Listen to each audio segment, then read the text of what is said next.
Hi, boys and girls. Mr. Bray here with an update on our coding challenge. The students should know that the last couple of days that they had digital literacy for their special, we talked about getting in as much coding as we can to see who would be the top coder and to try to make sure we got to 10,000 lines of code. That was our goal for coding for the day two cohort. So I am so happy to start off my video message with the fact that we went way past our 10,000 lines of code. That's why my poster board had to go over my bulletin board, and we ended up with 15,746 lines of code split between the 5 classes in the day two cohort. So I'm so proud of you guys. We did it, and we went above and beyond what I expected. Now, what I have here is a list of all the top students from each grade. So in kindergarten, the top coder was Eric with 205 lines of code. Excellent job, Eric.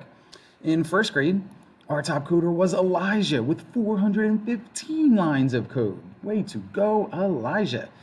In second grade, our top coder was Luke C with almost 500 lines of code, 498 to be exact. Way to go, Luke.